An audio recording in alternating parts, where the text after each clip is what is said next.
3 saham pilihan Brits di minggu ini. Yang pertama ada PT Avia Avian Tbk atau Avia. Avia berhasil membukukan peningkatan laba bersih sekitar 17,35% dari 1,4 triliun pada 2022 menjadi 1,64 triliun pada 2023. Kenaikan kinerja Avia didorong oleh pertumbuhan pendapatan sebesar 4,81% dari 6,69 triliun menjadi 7,01 triliun. Katalis yang ada pada saham Avia yang pertama, kondisi perekonomian Indonesia cukup solid, seiring dengan level consumer confidence yang masih bertahan di atas level ekspansif, yakni 100, dan juga consumer spending meningkat. Yang kedua, sepanjang 2023, Avia meluncurkan 14 produk baru yang ekonomis untuk pasar menengah ke bawah sebagai strategi pertumbuhan volume penjualan. Dan yang ketiga, Avia memiliki jaringan distribusi yang paling besar, totalnya 170 pusat distribusi dan juga 56.000 toko retail di seluruh Indonesia. Untuk saham yang kedua, ada PT Nippon Indosari Corporindo Tbk atau saham ROTI.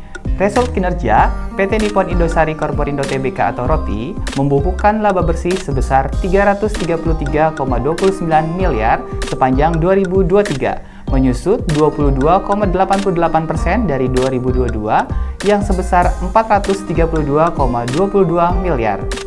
Dari sisi pengeluaran, beban pokok penjualan tercatat sebesar 1,75 triliun atau turun dari sebelumnya 1,84 triliun. Untuk katalis yang pertama, harga gandum yang tetap rendah, kami memperkirakan akan melihat sedikit penyesuaian ASP yang akan memberikan dukungan terhadap pertumbuhan volume. Untuk yang kedua, penjualan diproyeksikan meningkat dalam beberapa kuartal mendatang. Untuk yang ketiga, ROTI menargetkan untuk fokus pada profitabilitas pada tahun 2024. Dan yang ketiga, ada PT Bank Mio Commerce Tbk atau saham BBYB. BBYB melaporkan rugi bersih sebesar 573 miliar rupiah pada tahun 2023, lebih rendah 27% dibanding tahun 2022.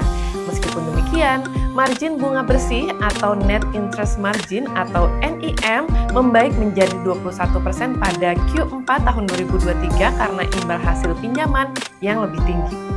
Katalisnya yang pertama, pada tahun 2024, BBYB memprioritaskan pertumbuhan portofolio pinjamannya dengan memanfaatkan kemitraan dengan Akulaku. Namun seiring dengan dicabutnya larangan OJK pada tanggal 29 Februari 2024, kami memperkirakan pinjaman akan meningkat.